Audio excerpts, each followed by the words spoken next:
सुप्रभात बच्चों। वाचन मेला। बच्चों, हमारा सुलभ भारती कक्षा 7वीं का पहला पाठ है वाचन मेला।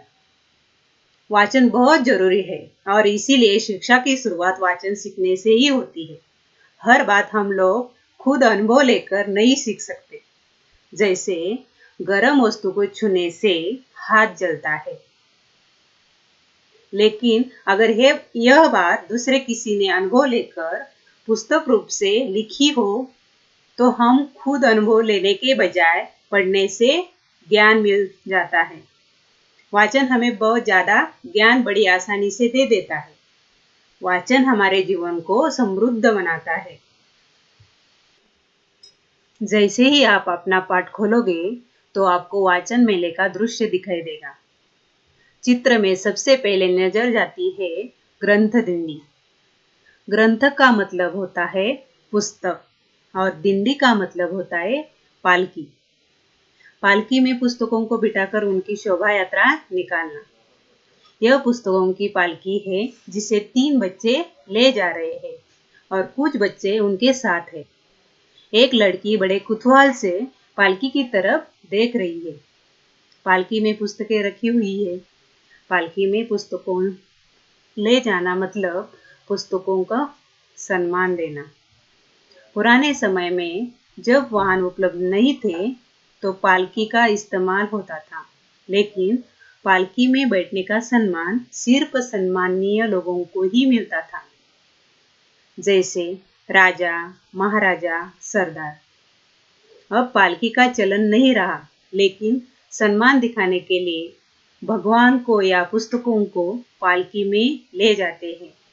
तो इस पुस्तकों की पालकी से हमें पता चलता है कि पुस्तक बहुत ही सम्मानीय है और सच में सम्मानीय है, क्योंकि हमें घर बैठे दुनिया की सैर करा सकते हैं और दुनिया का ज्ञान दे सकते हैं।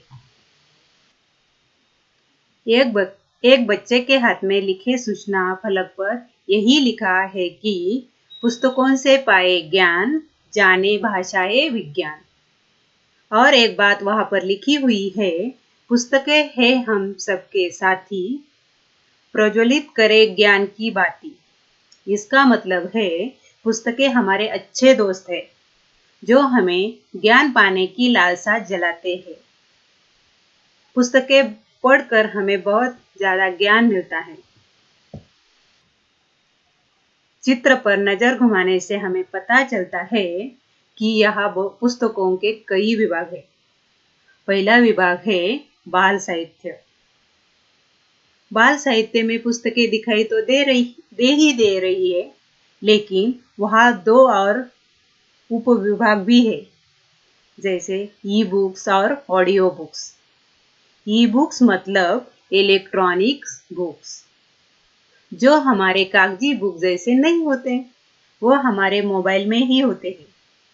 कंप्यूटर में पढ़ सकते हैं और इंटरनेट पर भी उपलब्ध होते हैं। ई बुक्स पढ़ने के लिए हमारे पास इलेक्ट्रॉनिक डिवाइस होना जरूरी है। मोबाइल, टीवी, टैबलेट इन जैसे साधनों का इस्तेमाल करके हम ई बुक्स पढ़ सकते हैं। और कागजी पुस्तकें जैसे वो ज्यादा भारी भी नहीं होते और उन्हें जगह भी नहीं लगती। ऑडियो बुक्स एक अलग ही तरीका है पुस्तक सुनने का। ऑडियो बुक्स में किसी की आवाज में पुस्तक रिकॉर्ड की हुई होती है। हम ऑडियो रिकॉर्डिंग सुन सकते हैं। कई बार हमें पढ़ना मुमकिन नहीं होता, ऐसे समय में हमें ऑडियो बुक्स बहुत काम आते हैं। अगला विभाग है विज्ञान कथा। विज्ञान कथा बहुत ही रोचक होती है। यह हमें विज्ञान की कल्पनाएं कथा रूप में समझाती है। विज्ञान की कल्पनाएं इस्तेमाल करके इसमें कथा गढ़ी हुई होती है। अगला विभाग है किशोर साहित्य। किशोर एक उम्र की अवस्था है।